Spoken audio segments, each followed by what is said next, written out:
Hello everyone, welcome to success with Rai academy. 19 दिसंबर 2023 के दैनिक जागरण के राष्ट्रीय संस्करण को आज के इस वीडियो में हम डिस्कस करेंगे। तो वीडियो को स्टार्ट करते हैं। और मैंने जैसे पहले भी आपको बताया है कि आप जब भी न्यूज़पेपर पढ़िए, आपको किसी भी न्यूज़पेपर का नेशनल एडिशन यानी कि राष्ट्रीय संस्करण ही पढ़ना है। कोई भी पेपर पढ़ सकते हैं आप, लेकिन अगर हिंदी मीडियम के जो छात्र हैं उनके लिए दैनिक जागरण बेस्ट पेपर होता है। और अगर आपका मीडियम इंग्लिश है तो आप द हिंदू या फिर इंडियन एक्सप्रेस को पढ़ सकते हैं। दोनों ही पेपर अच्छे हैं। और आज का जो पेपर है उसमें प्रमुखता से जो पहली रिपोर्ट प्रस्तुत की गई है यानी न्यूज़ जो प्रस्तुत की गई है वो है एएसआई ने जो अदालत में ज्ञानव्यापी मामले की जो रिपोर्ट सौंप दी है। पहले ये रिपोर्ट 7 दिसंबर को सौंपी जानी थी, लेकिन रिपोर्ट शायद पूरी नहीं हो पाई थी, फाइनल टच उसे नहीं दिया गया था। इस वजह से कोर्ट से 1 हफ्ते का और समय मांगा गया था और कोर्ट ने हालांकि 10 दिन का समय उनको दिया और कल यानी कि 18 दिसंबर को रिपोर्ट कोर्ट में पेश कर दी गई है। अब इसमें सबसे महत्वपूर्ण बात यह है कि इसमें दोनों पक्षकारों ने रिपोर्ट दिए जाने पर आपत्ति जताई है, जो लिफाफा बंद दिया गया। देखिए, मंदिर पक्ष के जो वकील हैं विष्णु शंकर जैन, उन्होंने सीलबंद रिपोर्ट देने पर आपत्ति जताई है। वहीं पर अंजुमन इंतजामी मसाजिद ने कोर्ट को दिए प्रार्थना पत्र में यह बोला है कि जो भी रिपोर्ट एएसआई द्वारा दी गई है उसे सार्वजनिक ना की जाए। होता क्या है कि कई बार कई रिपोर्टें मीडिया में आ जाती हैं, तो ये रिपोर्ट सार्वजनिक ना की जाए। तो ये एक महत्वपूर्ण बात इसमें बोली गई है। आपको ज्ञान व्यापी का पूरा मामला पता होगा, अगर नहीं पता है तो आप जान लीजिए कि काशी में एक मस्जिद है जिसमें हिंदू पक्ष ने उस पर दावा किया है कि जो ये मस्जिद है वो पहले ज्ञान व्यापी मंदिर था, जिसको 1669 यानी कि 1669 में औरंगजेब ने उस मंदिर को तोड़वा दिया और वहां पर मस्जिद का निर्माण करा दिया था। तो ये जो मांग है वो 1670 से चल रही है कि यहाँ पर मंदिर था, हमें मंदिर वापस दिया जाए। अब मंदिर होने के प्रमाण क्या मिलते हैं? जैसा कि मैंने आपको पिछले वीडियो में भी बताया था कि जब वहाँ सर्वे किया गया तो जहाँ पर एक पॉन्ड था यानी कि एक छोटा सा उन्होंने तालाब बना रखा है, आर्टिफिशियल तालाब है, छोटा सा है, जहाँ पर मुस्लिम पक्ष हाथ पैर धोकर नमाज के लिए जाता था। वहाँ पर जब पानी खाली कराया गया तब देखा गया कि वहाँ पर शिवलिंग की एक आकृति निकली। शिवलिंग के ऊपर ऐसे कट के निशान थे। तो मुस्लिम पक्ष ने बोला कि यहाँ पर एक फव्वारा था, लेकिन हिंदू पक्ष ने बोला कि ये कट जानबूझ के लगाया गया है ताकि इसे फव्वारे का रूप दिया जाए, असल में ये शिवलिंग ही है। और अगर ये फव्वारा था तो यहाँ पर कोई पाइपलाइन या फिर पानी की कोई निकासी का तो स्थान है ही नहीं, तो इसे फव्वारा कैसे बोला जा सकता है। दूसरा प्रमाण यहाँ पर यह मिलता है कि मंदिर से जुड़ी कई कलाकृतियां वहां पर मिली हैं, जैसे दीवारों पर त्रिशूल मिला है, कलश मिला है और कमल के उभरती हुई आकृतियां बनी हुई हैं, स्वास्तिक के निशान बने हुए हैं। तो ये चीजें जो हैं वो कहीं ना कहीं कोट कर रही हैं, बता रही हैं कि यहाँ पर मंदिर ही था, यानी कि जो पिलर हैं या दीवारों पर आकृति है वो मंदिर बता रही हैं। हालांकि रिपोर्ट अब वहां पर प्रस्तुत कर दी गई है और इसमें सुनवाई 21 दिसंबर को होगी, यानी कि परसों इस पर सुनवाई होगी। क्या फैसला आएगा आने वाले समय में पता चलेगा। अगर हम ज्ञानव्यापी मंदिर की बात करें तो जो इसका इतिहास है वो लगभग 350 वर्षों से भी ज्यादा है। अब फैसला जो भी आए, लेकिन इसका जो इतिहास है वो 350 वर्ष पुराना है। अगर हम ज्ञानव्यापी का अर्थ समझें, देखिए, अगर हम ज्ञान व्यापी का अर्थ समझें तो ज्ञान का अर्थ तो आपको पता ही होगा, ज्ञान का अर्थ पता होगा। और वापी का अर्थ होता है तालाब। वापी का अर्थ होता है तालाब, यानी कि ज्ञान का तालाब, इसका अर्थ है ज्ञान का तालाब। पुराणों में जिन 6 वापियों यानी कि तालाबों का जिक्र है उनमें से ये ज्ञान व्यापी एक है उनमें से, क्योंकि ये बताया जाता है कि पहले यहां पर तालाब था, फिर मंदिर का निर्माण किया गया था, इसलिए इसका नाम ज्ञान व्यापी रखा गया था।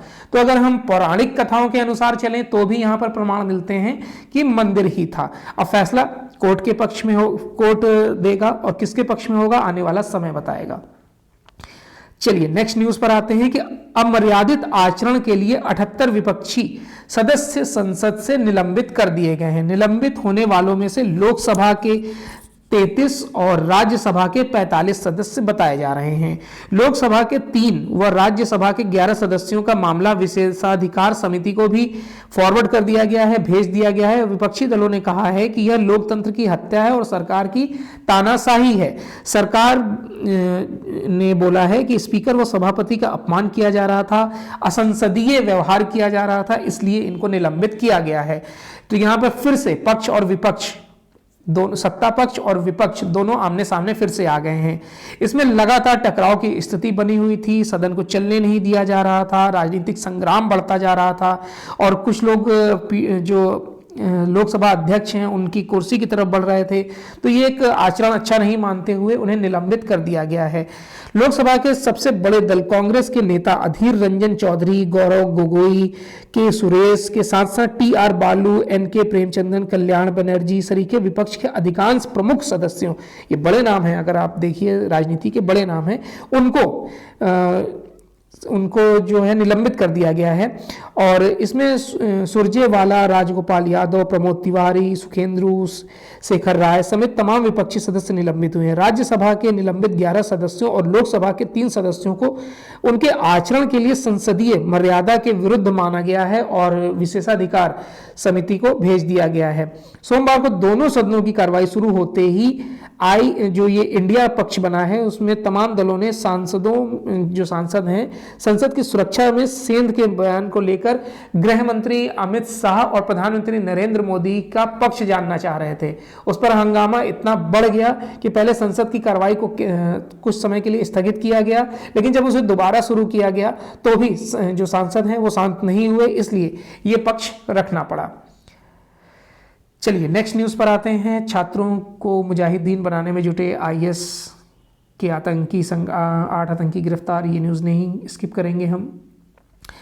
आबकारी घोटाले मामले में ईडी ने केजरीवाल को फिर से किया है तलब। सत्येंद्र जैन जो मंत्री थे आप गवर्नमेंट में दिल्ली में, उसके बाद डिप्टी सीएम मनीष सिसोदिया वो भी जेल में हैं।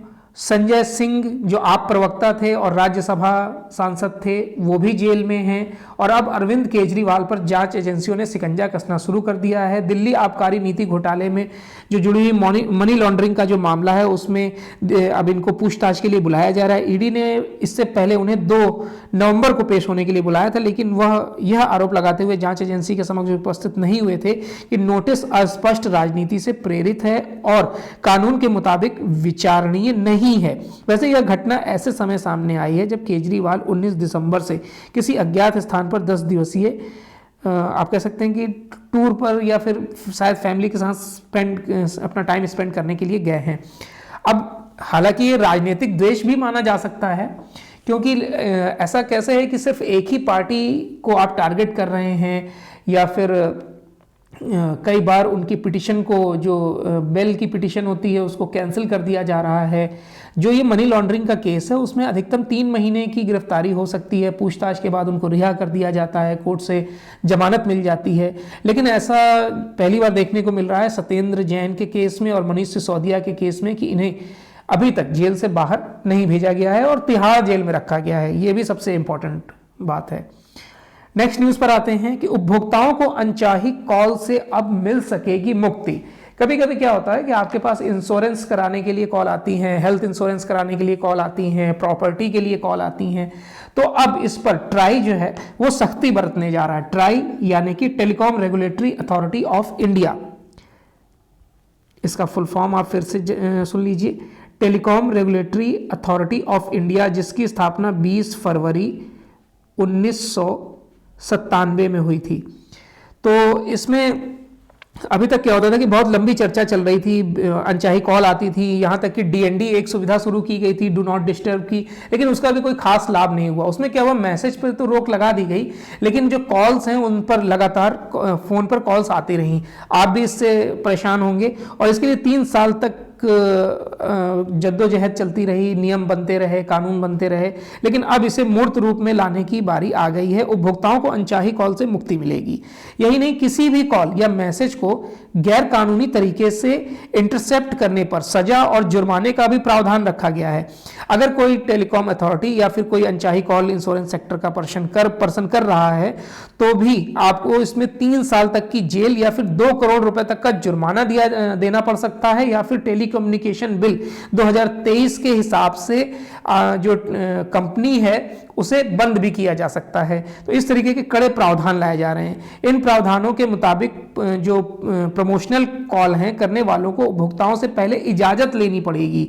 अगर वे बिना इजाजत कॉल करते हैं तो उपभोक्ता उनके खिलाफ शिकायत भी कर सकते हैं, और कॉल करने वाली कंपनियों को पहली बार अनचाहे कॉल पर 50,000 या उसके बाद इस प्रकार की कॉल पर 2 लाख तक का जुर्माना देना होगा। यानी कि पहले तो आप परमिशन लीजिए, और अगर परमिशन मना कर दी गई है फिर भी आप कॉल करते हैं तो पहली बार आपको 50,000 रुपए देने होंगे, उसके बाद भी कॉल आई तो आपको 2 लाख रुपए भी देने पड़ सकते हैं। इस बिल के कानून बनने के बाद राष्ट्रीय सुरक्षा व संप्रभुता को चुनौती, आपातकाल या विपदा काल जैसी स्थिति में सरकार किसी भी संचार सेवा या नेटवर्क को अस्थायी तौर पर अपने अधिकार में ले सकती है। इस प्रकार की विशेष परिस्थितियों में टेलीकॉम नेटवर्क से प्रसारित होने वाले ऑडियो वीडियो संदेश को भी सरकार को देखने या पढ़ने का अधिकार होगा। यह भी इंपॉर्टेंट है इसमें। चलिए नेक्स्ट न्यूज पर आते हैं, जिसमें ममता बनर्जी ने साफ बोला है कि चुनाव बाद तय होगा इंडिया ग्रुप का प्रधानमंत्री फेस। और इसमें जो लोकसभा चुनाव होने वाले हैं 2024 के, उसमें जो इंडिया विपक्ष ने मिलकर इंडिया ग्रुप बनाया है, और उसमें कई पार्टियां हैं जिसमें कि ममता बनर्जी की पार्टी है, नीतीश कुमार की पार्टी है, लालू जी की पार्टी है, अरविंद केजरीवाल की पार्टी है। तो ये सब पार्टियों ने मिलकर जो विपक्ष का इंडिया विपक्ष नाम से बनाया है। तो उसमें अभी प्रधानमंत्री फेस को उजागर नहीं किया गया है। हाँ, ये बोला गया है कि अगर 2024 में लोकसभा चुनाव हम जीतते हैं तो जीतने के बाद सर्वदलीय बैठक की जाएगी, और उसमें जो नाम, जिस नाम पर सहमति बनेगी उन्हें ही प्रधानमंत्री बनाया जाएगा। नेक्स्ट न्यूज पर आते हैं। नेक्स्ट न्यूज है कि लेफ्टिनेंट जनरल आरसी तिवारी होंगे पूर्वी कमान के नए commander. Lieutenant general RC Tiwari को सेना की पूर्वी कमान का नया कमांडर नियुक्त किया गया है। वह 31 दिसंबर को लेफ्टिनेंट जनरल आरपी कलिता की जगह लेंगे, जो रिटायर हो रहे हैं। लेफ्टिनेंट जनरल तिवारी वर्तमान में कॉम्बेटेड उत्तर भारत एरिया की कमान संभाल रहे हैं। वह राष्ट्रीय रक्षा एकेडमी, राष्ट्रीय सेवा स्टाफ कॉलेज, रक्षा प्रबंधन कॉलेज और राष्ट्रीय रक्षा कॉलेज के पूर्व छात्र हैं। उन्होंने भारत व विदेश में पारंपरिक के साथ ही आतंकवाद विरोधी अभियानों में कई प्रतिष्ठित कमांड और स्टाफ पदों पर भी कार्य किया है, यानी कि ये बहुत एक्सपीरियंस्ड हैं। लोकतांत्रिक परंपराओं को सरकार ने कूड़े में फेंका। फिर से वही मुद्दा पहले पेज पर हम डिस्कस कर चुके हैं कि जो 98 सांसदों को बाहर कर दिया गया था, इन्हें निलंबित कर दिया गया है, वही मुद्दा है। विपक्ष ये बोल रही है कि ये मोदी शाही है, यानी कि प्रधानमंत्री नरेंद्र मोदी का मोदी लिया गया है और अमित शाह का शाह लिया गया है। तो ये मोदी शाही है जिसमें जबरदस्ती सांसदों को निलंबित किया जा रहा है, और ये कहीं ना कहीं लोकतंत्र का हनन है, ये भी बताया गया है। तो अब जो मल्लिकार्जुन खड़गे हैं, कांग्रेस के अध्यक्ष भी हैं और विपक्ष के नेता भी हैं संसद में, उन्होंने ये बोला है कि कई महत्वपूर्ण बिल पेश होने वाले थे इस सत्र में। अब होगा क्या कि जो बिल हैं वो बिना किसी रोक टोक के आप पारित करा लेंगे। उसमें लोगों का ख्याल रखा जाना है, नहीं रखा जाना है, विपक्ष कुछ तय ही नहीं कर पाएगा, अपने प्रश्न नहीं पूछ पाएगा क्योंकि उनकी संख्या कम हो गई है। तो ये कई आरोप विपक्ष द्वारा लगाए गए हैं। नेक्स्ट न्यूज पर आते हैं कि गूगल प्ले स्टोर से हटाए गए धोखाधड़ी करने वाले 2500 लोन ऐप। निर्मला सीतारमण ने लिखित प्रश्न के उत्तर में, मतलब ये जवाब दिया है, लिखित प्रश्न पूछा गया था लोकसभा में, तो उसमें जवाब दिया है कि सरकार ने 2021 से 2022 के बीच 2500 से अधिक ऐसे ऐप को गूगल प्ले स्टोर से हटवाया है जो लोन देते थे। यानी कि लोन के लिए काफ़ी ये बोला जाता था कि काफ़ी कम पेपर वर्क है, आपको आसानी से लोन मिल जाएगा, 4 घंटे के अंदर लोन मिल जाएगा, 4 दिन के अंदर लोन मिल जाएगा। और लोन लेने के बाद वो लोन जो कंपनियां होती थी वो मेंटली हैरेश करती थी लोगों को, या कानूनी दावपेच से परेशान करती थी, उनके एजेंट परेशान करते थे, वसूली की जाती थी। तो इन सब चीज़ों की कई शिकायतें आ रही थी, लोग आत्महत्या तक कर रहे थे। इसी को रोकने के लिए सरकार ने कदम उठाया और प्ले स्टोर से ऐसे 2500 लोन ऐप को हटा दिया गया है। नेक्स्ट न्यूज पर आते हैं कि जयशंकर जाएंगे रूस, ऊर्जा और कारोबारी संबंधों पर होगा फोकस। देखिए, मोदी और पुतिन की बैठक में तय एजेंडे पर होनी थी बात, लेकिन लगातार दूसरा वर्ष भी ऐसा है, ये दूसरा वर्ष जब पुतिन और मोदी यानी कि राष्ट्राध्यक्षों की शिखर वार्ता, रूस भारत की शिखर वार्ता नहीं हो रही है। कुछ लोग मान रहे हैं कि शायद रिश्तों में गर्माहट आ चुकी है, लेकिन इसी को कम करने के लिए हमारे जो विदेश मंत्री हैं एस जयशंकर, वो रूस की यात्रा पर जा रहे हैं और यह लगातार दूसरा वर्ष होगा जब दोनों देशों के बीच शीर्ष स्तरीय सालाना बैठक नहीं हो रही है। इसकी भरपाई के लिए विदेश मंत्री एस जयशंकर अगले कुछ दिनों के भीतर मॉस्को जा सकते हैं। वहां रूस के विदेश मंत्री सर्गेई लावरोव के साथ वह द्विपक्षीय वार्ता करेंगे, जिसमें ऊर्जा व कारोबारी क्षेत्र से जुड़े मुद्दों पर ज्यादा फोकस रहेगा। इसके अलावा प्रधानमंत्री नरेंद्र मोदी और राष्ट्रपति व्लादिमीर पुतिन के बीच दिसंबर 2021 में हुई मुलाकात में जिन मुद्दों को लेकर सहमति बनी थी, उन्हें लेकर भी बात होगी। कई जानकार मान रहे हैं कि वैश्विक परिदृश्य में हो रहे बदलाव का साया भारत और रूस के रिश्तों पर भी साफ दिख रहा है। हालांकि रिश्ते नर्म हैं और सही दिशा में हैं, इसलिए बोल सकते हैं हम, क्योंकि आपको पता होगा जब रूस और जो यूक्रेन का युद्ध हुआ तो नाटो संगठन जो है वो यूक्रेन की तरफ था, क्योंकि यूक्रेन जो है वो नाटो में शामिल होने जा रहा था और रूस इसका विरोध कर रहा था।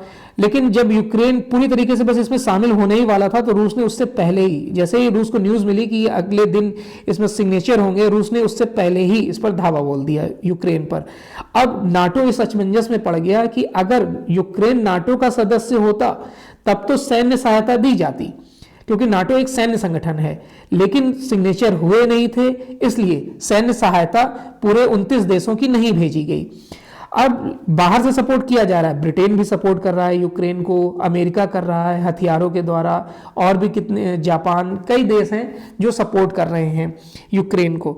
लेकिन रूस ने लगातार हमला बोल रखा यूक्रेन पर। उसके बाद हुआ क्या कि अमेरिकी देशों द्वारा, अमेरिका ने और कई देशों ने रूस पर प्रतिबंध लगा दिया, जिससे कि वो अपना क्रूड ऑयल और कच्चा तेल जो है वो निर्यात नहीं कर पा रहा था।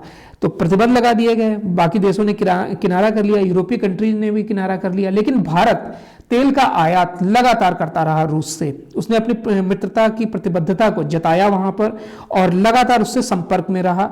सस्ते तेलों पर रूस ने भी उपलब्ध कराया कच्चा तेल, ये भी इंपॉर्टेंट है। तो जो संबंध हैं वो लगातार अच्छे बने हुए हैं। और इस आर्टिकल में ये भी लिखा गया है कि जो राष्ट्रपति हैं व्लादिमीर पुतिन, वो भी कई मंचों पर प्रधानमंत्री नरेंद्र मोदी के नेतृत्व की प्रशंसा कर चुके हैं।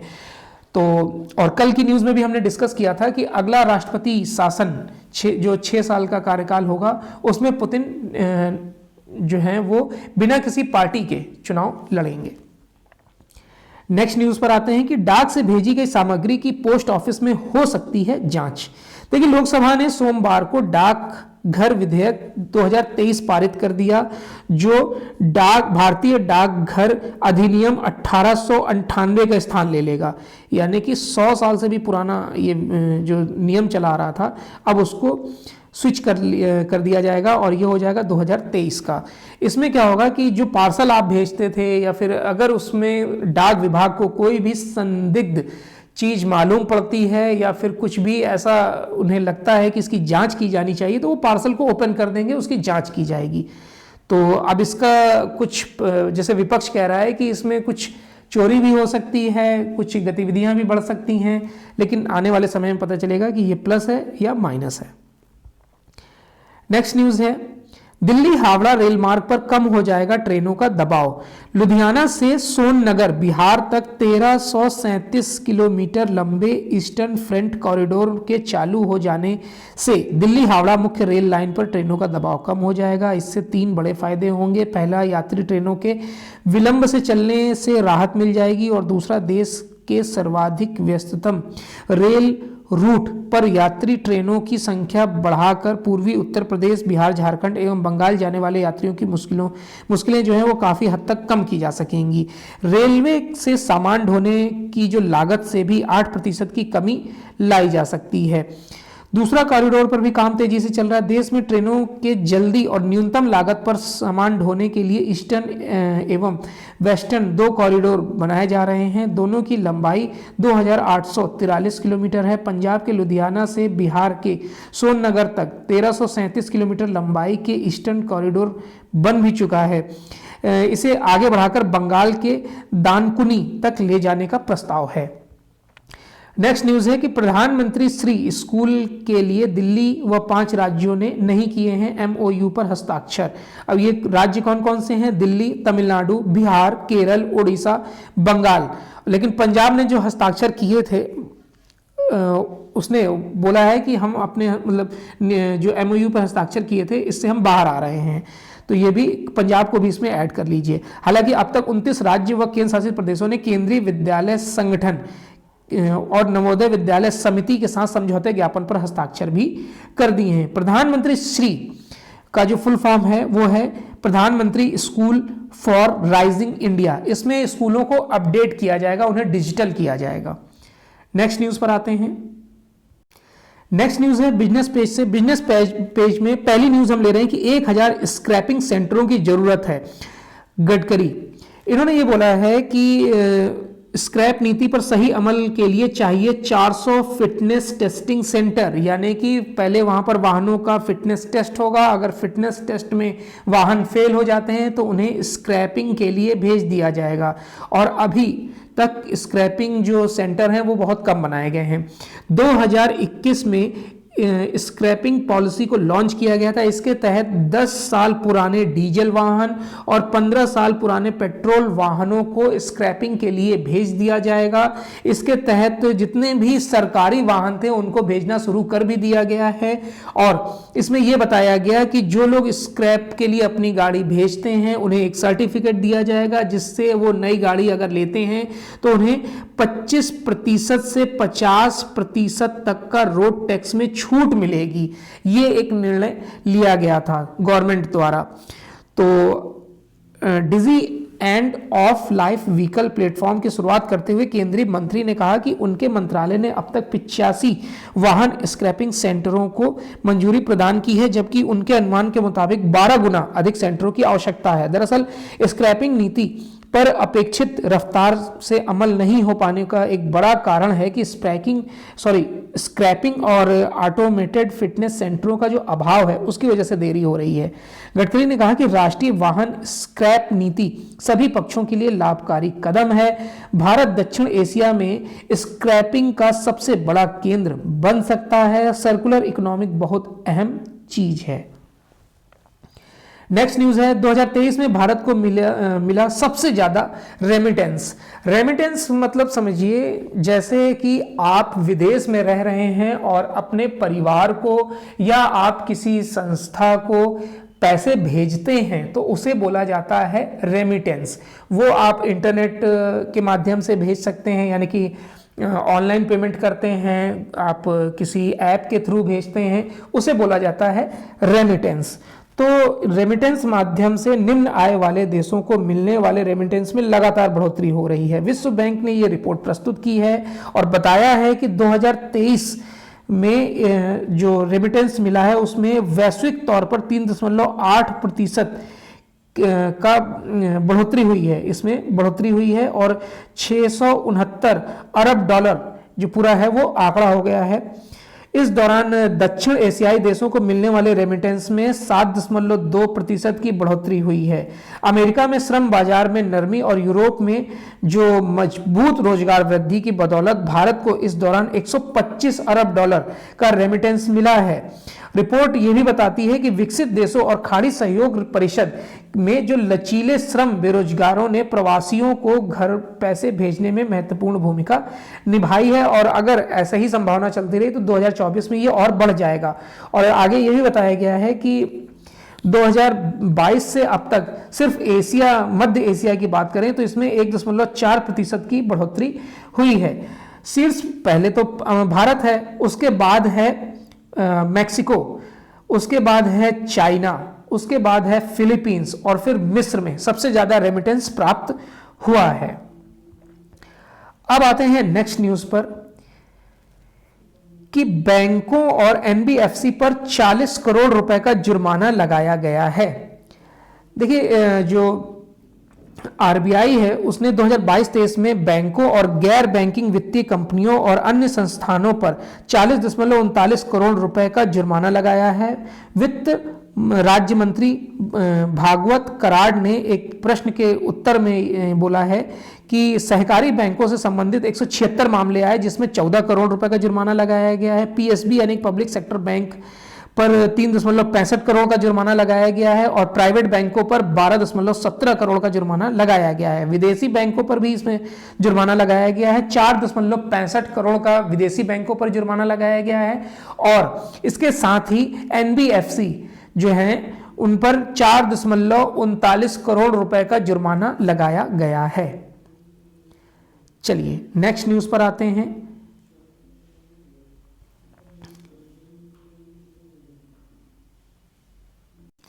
नेक्स्ट पेज हम न्यूज ले रहे हैं इंटरनेशनल पेज से। इसमें सबसे पहली है कि न्यूज अल सीसी तीसरी बार चुने गए मिस्र के राष्ट्रपति। देखिए, अब्दुल फतह अल सीसी फिर से मिस्र के राष्ट्रपति चुन लिए गए हैं। नेशनल इलेक्शन अथॉरिटी ने सोमवार को ऐलान किया कि राष्ट्रपति अब्दुल फतह अल सीसी को चुनाव में 89.6% मत प्राप्त हुए हैं। वह लगातार तीसरे कार्यकाल के लिए 6 वर्ष और सत्ता में रहेंगे। राष्ट्रपति अल सीसी को चुनाव में किसी गंभीर चुनौती का सामना नहीं करना पड़ा।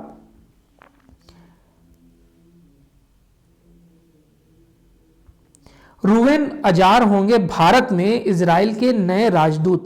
पश्चिम एशिया में हमास से जंग के बीच इजराइल ने वरिष्ठ राजनयिक रूवेन अजार को भारत में नया राजदूत नियुक्त किया है। वह नाओर गिलोन का स्थान लेंगे। इजरायली विदेश मंत्रालय द्वारा जारी बयान में कहा गया है कि अजार श्रीलंका और भूटान के अनिवासी राजदूत के रूप में भी कार्य करेंगे। अजार वर्तमान में रोमानिया के राजदूत हैं। 56 वर्षीय अजार का जन्म अर्जेंटीना में हुआ था। 13 वर्ष की उम्र में वह परिवार के साथ इजराइल आ गए थे। इजराइल सरकार द्वारा अजार की नियुक्ति हाल ही में 21 नए मिशन प्रमुखों की मंजूरी में से एक है।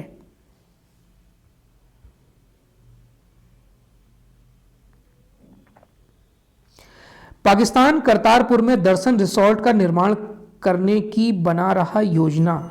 देखिए, पाकिस्तान के पंजाब प्रांत की सरकार करतारपुर में गुरुद्वारा दरबार साहिब के निकट दर्शन रिसोर्ट बनाने की योजना बना रहा है। यहां से सिख यात्रियों को गुरुद्वारा दरबार साहिब के दर्शन हो सकेंगे। पाकिस्तान में गुरुद्वारा दरबार साहिब को जोड़ने वाले करतारपुर कॉरिडोर का उद्घाटन 2019 में किया गया था। सिख धर्म के पहले गुरु नानक देव ने करतारपुर में अपने जीवन के अंतिम वर्ष बिताए थे। ऐसे में सिख धर्म में इस स्थान का विशेष महत्व भी है। उत्तर कोरिया ने अमेरिका तक मार करने वाली मिसाइल का किया परीक्षण। भाई, उत्तर कोरिया तो रुक ही नहीं रहा है। उत्तर कोरिया ने सोमवार को अंतर महाद्वीपीय बैलिस्टिक मिसाइल का परीक्षण किया और यह अमेरिका में किसी भी क्षेत्र को निशाना बनाने में सक्षम है। इसकी मारक क्षमता 15,000 किलोमीटर तक है। इससे जापान के भी किसी भी इलाके को निशाना बनाया जा सकता है। यह 24 घंटे के अंदर उत्तर कोरिया की ओर से किया गया दूसरा मिसाइल परीक्षण। इससे पहले उत्तर कोरिया ने रविवार को छोटी दूरी की बैलिस्टिक मिसाइल का परीक्षण किया था। सोमवार को किया गया परीक्षण प्योंगयांग के पास किया गया था। चलिए, तो ये आज का यानी 19 दिसंबर 2023 का दैनिक जागरण का राष्ट्रीय संस्करण था। आई होप आपको वीडियो अच्छा लगा होगा। अगर वीडियो अच्छा लगा हो तो लाइक और शेयर कर दीजिएगा। वीडियो देखने के लिए धन्यवाद।